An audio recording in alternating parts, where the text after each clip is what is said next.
يا استاذ انا ضيعت عمري كله اكون وسيط ما بين الناس اللي زيك وما بين المعلم شيبه من غير ما اعرف حتى شكله ايه. تيجي انت بكل بساطه كده تقول لي عايز اشوفه؟ يعني ايه المعلم شيبه محدش بيشوفه؟ قول لي انت بس محتاج ايه وانا هساعدك. بنتي في غيبوبه بقالها شهور يا عم. خير ايه اللي حصل؟ عيل ابن لذينه خبطها بعربيه وجري. اوبا الدكاتره هنا بيقولوا ان هي بين الحياه والموت. محتاجه تدخل المعلم شيبه فعلا. امال انا جاي لكم ليه؟ على فكره انا جديد عندكم في القريه دي. جديد؟ بس معيش فلوس يعني اوديها مستشفى نظيفه في قريه تانية يعني. فاهل القريه كتر خيرهم قالوا لي ان الحل هنا يعني. طب ما ده اللي احنا دايما نقوله، هتلف تلف وفي الاخر الحل بايد مين؟ المعلم شيبه. ثانيه واحده.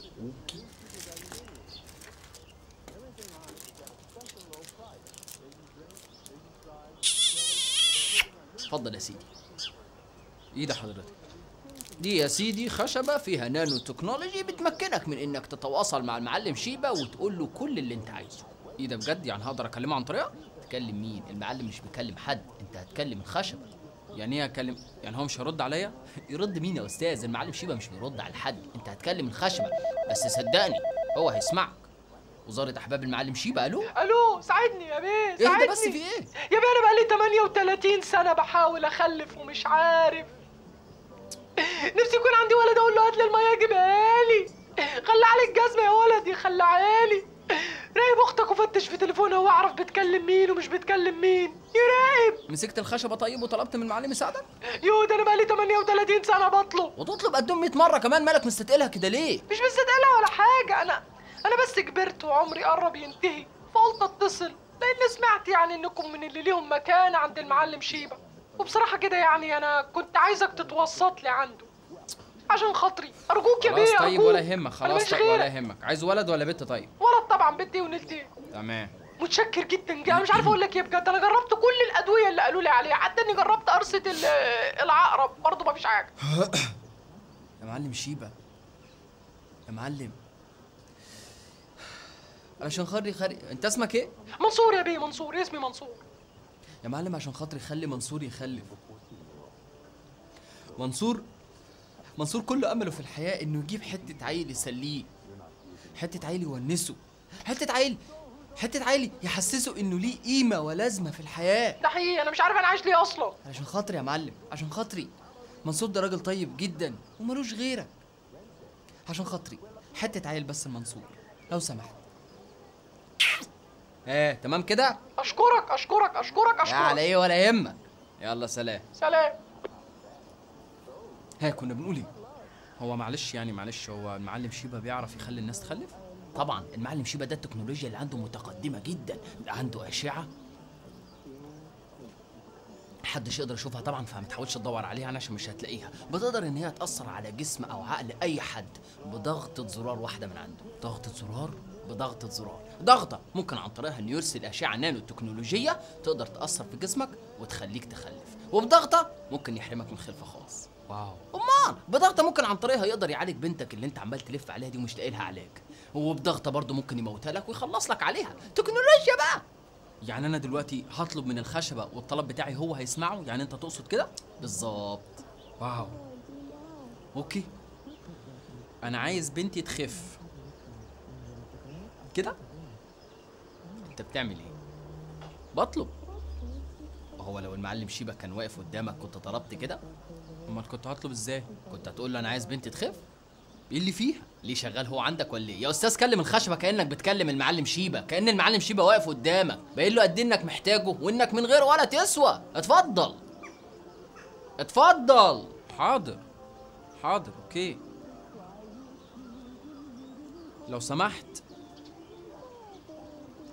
لو سمحت يا معلم شيبه، لو سمحت فوق بنتي من الغيبوبه بسرعه، اصل انا ما حلتيش غيرها يعني، عشان خاطري لو سمحت. تمام كده؟ في ايه؟ مش حاسسها. ليه مش حاسسها؟ مش عارف، ما اثرتش فيا. يا عم انا قلت ايه غلط؟ طيب مش مسألة قلت حاجة غلط، بس عشان تطلب من المعلم شيبة حاجة لازم يكون في بنود وأسس وشروط وقواعد تمشي عليها، وأنت خالفت كل الشروط ديت بالهبل اللي أنت بتعمله ده. شروط ايه طيب؟ ما انا معرفش حاجه. يعني حد يقول للمعلم لو سمحت فوق بنتي بسرعة؟ حبيبي حبسوه يا بابا، المعلم ما بيحبش حد يستعجله، المعلم بيحب يفكر ويهدى ويتأنى ويشوف هيساعدك ازاي ومن انهي اتجاه لو هيساعدك. يعني الحاجات دي كلها بتاخد وقت، هتستعجله يقول لك روح شوف حد تاني يساعدك. تمام حاضر. بعدين فين المدح؟ مدح ايه؟ مدح ايه؟ فين يا معلم؟ انا من غيرك بنتي هتضيع يا معلم، ده انت محدش قدك في البلد دي، ده انت التكنولوجيا اللي عندك احسن من 100 مستشفى يا معلم، يا قوي يا رقيق يا حنين يا ذكي. فين؟ هو بيحب الناس تمدحه يعني. بيحب الناس؟ انت لو مدحته من هنا السنه الجايه مش هيفرق معاه في حاجه، بس في نفس الوقت ما يضرش برضه ولما تنزل من مقامك شويه وتحسسه انك ضعيف قدامه. يا عم هو مين قال لك ان انا شايف نفسي اقوى منه؟ ده انت بتقول انه بالزرار ممكن يموت بنتي. جميل قوي انك تكون عارف دي ومتاكد منها، بس الاجمل بقى انك تسمعها له، هو بيحب كده يا اخي، دي شخصيته وانت مالك. شخصيته غريبه قوي المعلم ده، تزعلش منه. بعدين ما ينفعش تكلمه كانك بتكلم واحد عادي كده. امال اكلمه ازاي؟ تكلمه وانت بتستموت طبعا، اللي هو انا يا معلم، انا من غير الاشعه بتاعتك دي انا مش هعرف اعالج بنتي خالص يا معلم، انا محدش في البلد دي كلها يقدر يساعدني غيرك. احب على ايدك يا معلم ابوسها. ولد عيب يا ولد. طب رجلك يا معلم ابوسها. ولد عيب يا ولد، الكلام ده ما ينفعش. فهمت؟ لازم تعيش المشهد وتحسسه باللي جواك وتعبر عن مشاعرك علشان يرضى انه يساعدك. يعني هي المشكله دلوقتي في اني احسسه انا جوايا ايه، ولا في انه يعرف انا عايز ايه عشان يساعدني؟ انا مش فاهم. ده اساسا لسه هيستناك لما تقول له علشان يعرف. يعني ايه؟ المعلم شيبة عارف ان بنتك تعبانه من غير ما تقول له، هو بس بيحب يسمعها منك وانت بتتحايل عليه. يعني هو اوريدي عارف ان بنتي تعبانه وفي غيبوبه؟ طبعا. ازاي يعني؟ مفيش حاجه بتحصل في اي قريه من قرى بلدنا الا والمعلم شيبة بيكون عارفها. ده ما تعرفش ولا ايه ان المعلم ده هو اللي بنى البلد دي من 130 الف سنه فاتت؟ لا والله ما اعرف. طيب اديك عرفت، هو اللي بنى البلد وحاطط كاميرات محدش يقدر يشوفها طبعا، فما تحاولش تدور عليها يعني، في كل شبر في كل قريه فيك يا بلد. كاميرات في كل شبر ازاي يعني حضرتك؟ كل شبر بقى، حتى في الحمامات يعني ولا ايه؟ حتى الحمامات تكنولوجيا بقى. المهم انه قاعد في بيته على الكرسي بتاعه قدامه الشاشات الكبيره دي وعمال يراقب كل حاجه بتحصل في البلد. ليه هو عنده كام راس؟ نعم يا حبيبي؟ اقصد يعني هو ما وروش حاجه يعني، فاضي عمال بيراقب الناس؟ طبيعي لان البلد بتاعته لازم يكون عارف كل صغيره كبيره بتحصل. انت فاكره زيك ولا ايه قاعد في بيته ومش في دماغه مسؤوليه؟ هو فين بيته طيب؟ محدش يعرف. امال انتوا عرفتوه ازاي؟ ما سيد قال لنا. سيد مين حضرتك؟ كمان ما تعرفش سيد مين؟ سيد معزاوي هو اللي عرفنا بيه، كتر خيره يعني. قال لكم امتى ده؟ زمان قوي يعني، ومش قال لنا احنا يعني، ده قال لاجدادنا اللي كانوا عايشين في الخيم وبيناموا في الصحراء من حوالي 6-7 آلاف سنه كده. قال لهم يا جماعه تبان وحش، قال لهم يا جماعه انتوا بقالكم كتير قوي عايشين في البلد ديت ومحدش عارف اجابه مين اللي بنى البلد. انا بقى عرفت، وبدون لا فيزياء ولا كيمياء ولا معادلات ولا نظريات. البلد دي اللي بناها واحد اسمه المعلم شيبة. يعني دي تبقى ارضه، والرمله اللي انتوا بتعملوا عليها حمام في الصحراء دي لا مؤاخذه يعني في اللفظ يعني تبقى الرمله بتاعته. مش عايز افاجئكم يعني، بس المعلم شيبة ده تواصل معانا شخصيا لانه بيحبني جدا وبيعزني عنكم، بيقول لكم ان انا احسن واحد فيكم، وبيقول لكم ان في مقابل وعدكم على الارض بتاعته انتوا مطلوب منكم حاجتين، وراح موزع على كل واحد فيهم ايه خشبه زي اللي انا لسه مديها لك ديت. وقال لهم الحاجه الاولى انكم مطلوب منكم تسمعوا كلامي، لو مش كلامي طبعا ده كلام المعلم شيبة، بس انا اللي هبلغكم بيه لانه مش عايز يكلم حد غيري. الحاجه الثانيه قال لهم ان كل واحد فيكم مطلوب منه انه يرقص للمعلم قدام الخشبه 70 مره كل يوم رقصه بلدي. عارف الرقص البلدي اللي هو كده؟ عارفه؟ قال لهم ان اللي هينفذ الحاجتين دول المعلم شيبة هيحبه جدا وهيديله شيكالاته وهينيمه مع اي بنت هو نفسه فيها. طبعا بما ان هو مراقبنا بالكاميرات وكده فعارف شخصياتنا وعارف ان دي الحاجه اللي هو انت ممكن تخش لنا منها يعني. ولو عايز حاجه في اي وقت صبح بالليل اجازه شغل يمسك الخشبه ويكلم المعلم شيبة يعني عن طريق الخشبه، وهو المعلم ممكن يساعده، ممكن خد بالك. اما بقى المتكبر الحيوان ابن الوسخه اللي مش عايز يرقص للمعلم شيبة كل يوم 70 رقصه، فالمعلم هيجيبه عنده وهيرقصه بالعافيه بس بالكهرباء الحمراء بتاعته. عارف الكهرباء الحمراء؟ طبعا مش عارفها لان دي التكنولوجيا اللي عنده، احنا عندنا كهرباء زرقاء هو عنده كهرباء حمراء. وبعد كده هيمسكه بقى ويربطه بجنازير، وهيجيب مقص كبير ويقص دراعه اليمين وهيمسك دراعه الشمال وهيجيب صاروخ كهرباء. عارف صاروخ كهرباء؟ كده ويعدي على ايده الشمال. بعد كده هيجيب جرار كبير زي اللي هو اسمه تيركس ار اتش 400 عارفه، وهيعدي على رجليه بقى وهو مربوط بجنازير. ايه ده يا عم اصبر بس. هيجيب جرار ويروح معدي على رجله وهيهرس رجله وهيسويها بالارض. ايه ده ايه ده ايه ده ايه ده كله ده؟ انت شفت حاجه؟ بعدين هيجيب سكينه مطبخ وهيشق بطنه بسكينه. يا عمي هيشق بطنه بسكينه. بعد كده هيجيب بقى، عارف انت المكنه اللي هي في فيلم سو 2 سو اللي هو بتحط في البق وتروح فاتحه البق كده، هو بقى هيعمل كده، روح فاتح بقك وهيشربك ايه بقى؟ يكون عصير تفاح مثلا؟ لا مش عصير تفاح يا حبيبي، هيشربك زيت مغلي على درجه حراره كام؟ 5 مليون درجه مئويه. 5 مليون درجه مئويه. يا عمي ايه اللي انت بتقوله ده؟ يا عم اصبر اهدى بس عليا. بعد كده هيجيب التكنولوجيا اللي عنده بقى، اللي هي الاشعه اللي عنده، هيجمع جسمه ده كله تاني. والعظم اللي اتكسر والكلام ده هيجمعه كله، والدم اللي اتنطور هيجيبه مش مشكله بالنسبه له. هيجيب الكلام ده كله بقى ويلحم ايه جسمه. يا عم على الكلام. يا عم اهدى. وبعد ما يعمل كده تاني هيرجع يعذبه تاني. ايه السديه دي؟ دراعه اليمين ويقصه مقص كبير، وهيمسك دراعه الشمال وهيقصه بصاروخ يا جدع. بعد كده هيعدي على رجله بجرار يابا. وبعدين هيعمل ايه؟ يرجع تاني يجمعه أستاذ. تاني وهيعذبه تاني. كام بقى الحوار ده يا حبيبي؟ يا استاذ لمدة 6 مليار سنة. 6 مليار سنة و5 أسابيع وثانيتين. ايه مالك؟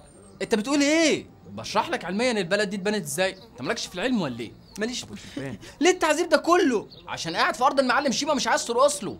عايزين تنصبوا عليه وتقعدوا ببلاش يا ولا. يا عم انصب على مين؟ انا مش عايز اقعد في ارض حد انا. لا هتقعد يا حبيبي، اصلا مش بمزاجك، بمزاجي؟ انتوا مافيا ولا ايه؟ يا عم على الكلام شويه يا عم، انت بتهزر ولا انت في ايه؟ يعني انت عايز تفهمني ان الناس هنا في القريه دي كلهم بيرقصوا المعلم ده 70 مره كل يوم؟ ليه؟ بعدين ده كتير قوي. ليه دي بقى مش بتاعتك، مش قصتك، مش حدوتك. انت قاعد في ارض المعلم شيبة مش بتدفع له حاجه، صح ولا لا؟ يبقى تشوف هو نفسه في ايه وتعمله بالظبط.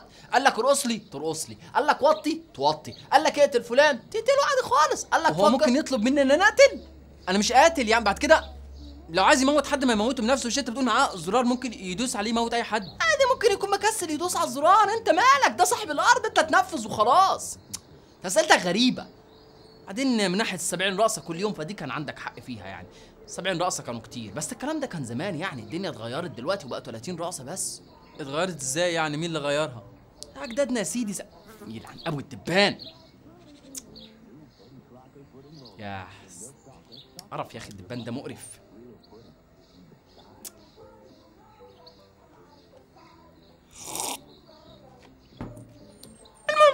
كنت بقول لك ان اجدادنا ساعتها حسوا زيك كده ان 70 رقصه كل يوم كتير. راحوا البيت سيد معزاوي وفضلوا ينادوا عليه وقالوا له يا سيد وسيد معزاوي. فضلوا ينادوا عليه لحد ما طلع لهم قال لهم نعم عايزين ايه؟ قالوا له بص يا اخويا 70 رقصه في اليوم دي كتير، ده هبل، ده احنا هنقضيها رقصه طول اليوم ولا ايه؟ اتفضل كلم المعلم شيبة وقول له نزلها لنا شويه. وهو انت مش قلت انه مش بيكلم حد؟ ما هو ما كلموش فيس تو فيس، هو المعلم هو اللي ظهر له في الحلم، بس كان بيغير صوته طبعا وبيخفي شكله يعني. ظهر له في الحلم ازاي يعني حضرتك؟ تاني هيقول لي ازاي؟ يا استاذ تكنولوجيا، اشعه من عنده بتاثر على عقلك فتخليك تحلم باي حلم هو عايزه، مش صعبه يعني، ما تسالش اسئله زي اجابتها سهله. المهم تصدق وخلاص انه ظهر له وقال له مفيش مشكله، انا موافق على طلب الناس وخليهم 45 رقصه بس بدل 70. 45 ولا 30؟ ما انا لسه ما كملتش. أوكي. ما هو انت لو تسمع هتفهم. اوكي سوري، اتفضل كمل.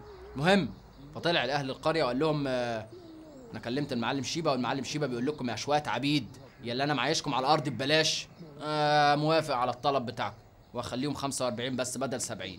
فيعني الناس فرحت شويه بس مش قوي برضه. عندهم حق، اصل 45 من 70 يعني ما نزلناش كتير. قالوا له يا سيد وسيد معزاوي ما تزعلناش منك، 45 لسه كتير يا اخويا، اتفضل اتواصل مع المعلم شيبة تاني وقول له ينزلها لنا اكتر من كده. فراح المعلم شيبة تاني ظهر له في الحلم قال له خلاص يا سيد ما تزعلش، هم بدل 45 انا اخليهم 30 رقصه كل يوم بس ده اخر كلام عندي. هو اشمعنى السيد ده اللي المعلم بيتواصل معاه بس يعني؟ اصل المعلم بيحبه قوي. ايش عرفكم؟ ما هو سيد معزاوي قال لنا. بس انا فاهم سؤالك. لا طبعا مش هو بس اللي المعلم اتواصل معاه يعني، سيد معزاوي ده كان قبله في ناس كتير، حماده انتيخه، حسين السلانكي، سحس، ودول كانوا برضو بيقولوا للناس ارقصوا له؟ لا الرقص ده كان خاص بسيد معزاوي. انما حماده انتيخه ده مثلا عندك كان بيطلب من الناس ان هي تطبل له مش ترقص له. عندك سحس مثلا كان بيطلب من الناس ان هم يغنوا له. عندك الغنى ده حلو وسهل، ليه ما استمروش عليه؟ حلو بس يا ايام سحس دي كانت جميله قوي. سحس دوت كان بيطلب من الناس ان هم يغنوا له مره واحده بس في الاسبوع. تخيل مقابل عيشتهم في ارض المعلم شيبة يغنوا له مره واحده بس في الاسبوع، مش يرقصوا له كل يوم 30 مره. يا زمن كل حاجه غليت. هو زمن غريب فعلا، انا معاك في دي. لا وايه، المفروض ال30 رقصه يكونوا مظبوطين. ما تكروتش، ما تعمليش كده. كده وتجري بسرعه علشان انت وراك مشاغل. لا يا حبيبي، اهدى وتأنى في الرقصه بتاعتك، اهدى وتأنى. تأمل في ايدك وهي رايحه، ايدك وهي جايه، ايدك وهي بتنزل، وسطك وهو بتضحك كده، فاهمني؟ انت مش حاسس ان في حاجه غلط؟ لا خالص. طيب يعني انا لو مسكت الخشبه وطلبت من المعلم شيبة انه يعالج بنتي وحسسته، ايوه اهم حاجه انك تحسسه. ماشي لو حسسته بقى اني فعلا محتاج مساعدته، هيعالج بنتي ويفوقها من الغيبوبه. التعبيط في ايه؟ انت هتشرط عليه كمان؟ يعني ايه هتشرط؟ يعني انت جاي له لحد عنده عشان تطلب منه يساعدك وبتتحايل عليه وبتتشرط عليه انه فعلا يساعدك لما تتحايل عليه؟ يا عم انت في ايه؟ يا عم انا عايز افهم، هل هيعالج بنتي ولا لا لما اطلب منه؟ لا ما تفهمش يا حبيبي. ليه ما افهمش؟ عايز اتاكد هل الفعل اللي انا بعمله ده اللي هو طلبي لمساعدته هل ليه نتيجه ولا لا؟ عايز تتاكد؟ مفيش حد في البلد دي كلها متاكد ما اذا كان المعلم شيبة هيساعده في المشكله اللي عنده ولا لا. احنا عايشين على الامل ان المعلم يساعدنا ولو لمره واحده من ضمن المرات اللي احنا بنطلبه فيها كل يوم ديت. جات لك بقى في زنقه فلوس، جات لك في بنتك العيانه هو عالجها، جات لك بقى في ان الفريق المفضل بتاعك في الكوره كسب. صدق انه في مره من المرات هيساعدك. طب هي ممكن تكون صدفه.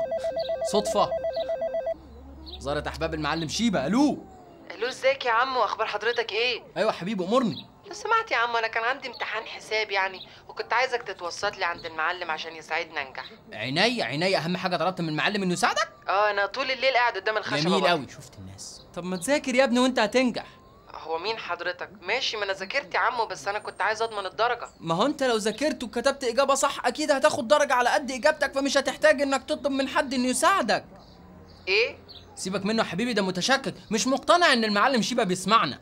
مش بيسمعنا ازاي يعني؟ لا الناس دي وحشه ما اسمعلهاش. امال مين اللي بنى البلد دي يا عم؟ ولد قلت لك ما اسمعلوش، ولو قابلت واحد زيه في الشارع او على النت اياك تسيبه يكلمك في الموضوع ده، هيشتت لك دماغك، هيقلب لك دماغك. حاضر. روح انت وانا هطلب لك من المعلم النهارده ان هو يساعدك في الامتحان، اهم حاجه ما تسيبش الخشبه من ايدك. حاضر مش هسيبها، وافضل طول الليل اتذلله زي ما بابا علمني بالظبط. بس كده يعني خلاص هنجح؟ يلا سلام. لا ما انا معرفش بقى، نجحت اشكره، ما نجحتش يبقى اكيد انا اللي ما ذاكرتش كويس. عيال ذكيه. يلا سلام. ايه مالك فيه؟ يعني ايه يتذلل؟ ايه ده وانا ما قلتلكش؟ لا ما قلتليش. اصل المعلم شيبة بيحب الناس تتذلل له. يعني هو انت كل شويه تضيف شرط جديد؟ يعني دي اللي كانت ناقصه ان اتذلل له؟ لا طبعا مش شرط، بس دي حاجه زي ما تقول كده بتزود فرصه ان المعلم شيبة يساعدك في طلبك. وانا داخل سحب على جايزه ولا ايه؟ يا سيدي اعتبره السحب والجايزه ان بنتك تخف. للدرجه دي كبريائك منعك من انك تتذلل له شويه؟ يا عم كبرياء مين ويتذلل مين؟ انا بس حاسس ان في حاجه غلط، واخد بالك؟ يعني الكلام كله مبهم وغامض كده، تحس ان مفيش حاجه ممكن واحد يمسكها يقيسها يتاكد من صحتها في القصه دي. يقيسها ويتاكد من صحتها؟ انت شايف نفسك في معمل؟ يالا يا عم معمل ايه؟ طب هو ليه طيب ما قعدنا في ارضه وسامح لنا نقعد فيها طالما هو تعبان قوي فيها كده؟ اكيد عشان نتذلله.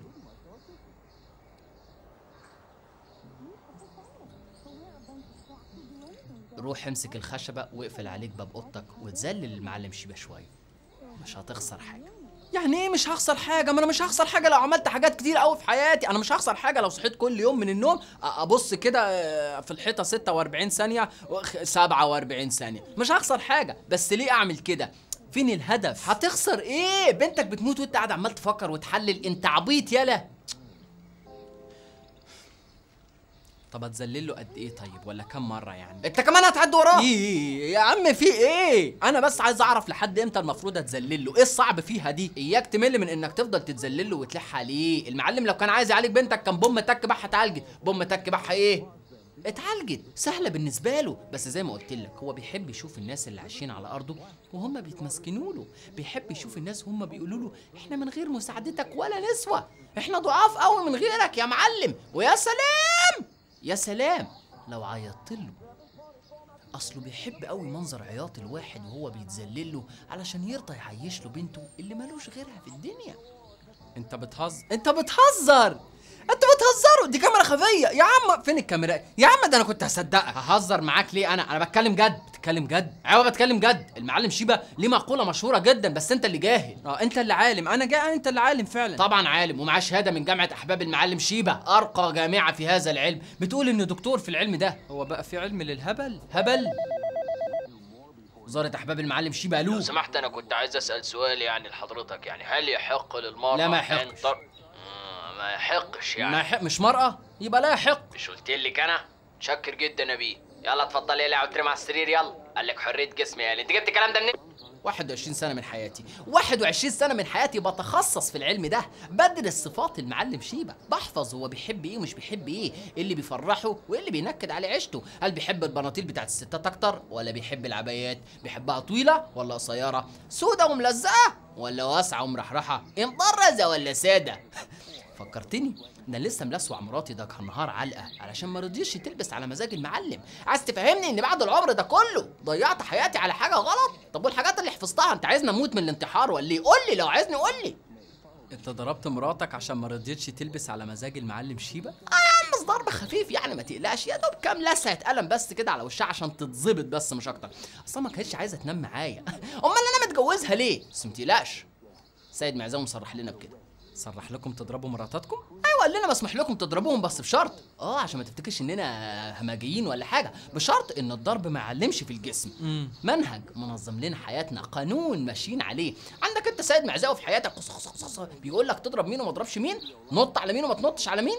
لا ما عنديش. طيب امنك ازاي على نفسي دلوقتي وانت ممكن تنط عليا؟ المقوله بتاعت المعلم شيبه الشهيره بتقول ايه؟ كنت هتنسيني. بتقول ايه المقولة بقى؟ بتقول على قد ما تعيط للمعلم شيبة أكتر ويشوف دموعك وهي بتنزل على الخشبة وأنت بتتذلل له، على قد ما قلبه يحن عليك وفرصة مساعدته ليك هتزيد. أعيط له عشان ينقذ بنتي؟ مش شرط تعيط له، ما تتحماش قوي كده. في مشكلة عندك في العياط ولا حاجة؟ دي حاجة بس زي ما تقول كده بتزود فرصة نسبة إن المعلم يلبي طلبك. تزود نسبة إن المعلم يلبي طلبي. بالظبط. طب ما تقول لي كده حاجات تانية زي ديت يعني. اشمعنى يعني؟ يعني علشان اجمعهم كلهم واعملهم مرة واحدة فاوصل احتمالية انه يلبي طلبي ل100%. يا خبيث، لا يا حبيبي مفيش حاجة اسمها 100% في المعلم شيب. 99 ولا 99 يا اخويا، ممكن 70 75 يا عمي 75%. وفي حاجات كتير يعني. عندك مثلا العياط بيحبوا قوي، عندك مثلا الشهر اللي احنا فيه ده. الشهر ايه؟ الشهر ده ابريل. او عندك مثلا يوم الاربع، اليوم دوت بيحبه جدا، هو عامل فيه اوفر ساعه في اليوم ده، ساعه لو طلبت منه اي حاجه فيها هيساعدك فيها. اي حاجه اي حاجه. طب ما كنت تقول كده من الاول يا عم، اهدي على الاقل حاجه محسوبه وممسوكه ونقدر من خلالها نتاكد هل بيسمعنا ولا لا. الساعه كام بقى يوم الاربع؟ يا لهوي، مش بقول لك خبيث، لا يا حبيبي المعلم مش هبل عشان يقول لك بسهوله كده الساعه كام. الساعه دي هو بس اللي يعرفها، هو بيغيرها كل اسبوع ما تقلقش يعني. طب مطلوب منك بقى في المهمه ديت انك تفضل تتذلل له طول اليوم، طول ال 24 ساعه عقبال ما تصادف الساعه دي في النص. يا عم طب لو اتذللت له طول ال 24 ساعه في اليوم ده وبرضه بنتي ما خفتش، يبقى انت اكيد اللي استعجلته. طيب ايه تاني بيزود الفرص؟ طيب ممكن تعيط له بالليل. سمعت طراطيش كلام يعني كده بتقول ان الناس لما بتطلب منه بالليل الحاجات اللي هم عايزينها بيساعدهم فيها. اشمعنى بالليل يعني؟ عشان الجو بيكون هادي وكده فبيسمع الطلبات كويس؟ لا عشان بيكون صح ساعتها. انت تهزر، ده انت اللي بتهزر. انت فاهم انت بتقول ايه؟ انت ازاي مصدق القصه دي؟ انا مش فاهم يعني ايه القصه دي؟ كدب يا عم. قصه ايه؟ مش فاهم يعني. انت مش مصدق ان المعلم شيبه بيسمعنا؟ بيسمعنا ايه؟ مفيش المعلم شيبه اصلا.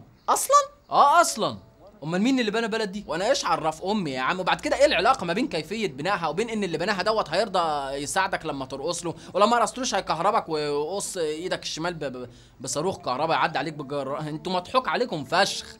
على فكره انا هطلع اقول للقريه هنا رايي في الموضوع دوت. اصل انتوا صعبانين عليا قوي. ده انتوا يعني ده انتوا الناس كلها عايشه حياه غلط. ده انتوا حياتكم هتتغير تماما على فكره لما تفهموا ان ده كذب.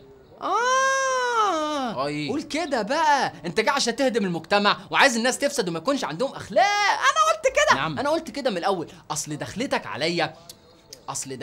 عليا نفسها ما كانتش طبيعيه. وفي انا اعرفك دلوقتي. الو شرطه حمايه سمعه المعلم شيبه؟ ايوه ايه الشكوى اللي عندك يا فندم؟ في واحد هنا قل ادبه على المعلم. انا قلت ادبي فيه ان انا ايوه بيقول ان هو هيرسم سيد معزاوي. سيد معزاوي؟ الا سيد معزاوي هو فين دلوقتي؟ قاعد عندي في المكتب دلوقتي. خلوش يخرج مهما حصل. ما تقلقوش انا اتحفظ عليه. ثواني بس ونكون عندي. ايه يا عم انا عملت ايه؟ هتعرف دلوقتي. عايز ترسم سيد معزاوي؟ طب هو عمل لك ايه؟ يا عم انا قلت ايه غلط؟ هو عمل لك ايه؟ اذاك في حاجه؟ انت بتهزر ولا؟ بوظت دنيتك، بوظت حياتك كلها انت كده. وانا قلت ايه غلط؟ وفين اللي بيتريق على سيد معزاوي؟ هو ده. في ايه يا عم؟ ايدك ورا ظهرك يالا. يا استاذ في ايه؟ اظبط نفسك يالا. ايدك ورا. يا عم انت في ايه يا عم؟ وسع. حركش يا ابني. يا عم وسع ايدك يا عم بس. ايدك ورا ظهرك، ايدك ورا يا عم ظهرك. وسع ايدك يا عم بالبنطلون يا عم، همشي معاك يا عم، في ايه؟ صدقت يا معلم شيبه، اللي مرضاش يتذلل لك كل يوم حياته كلها هتبقى نكد.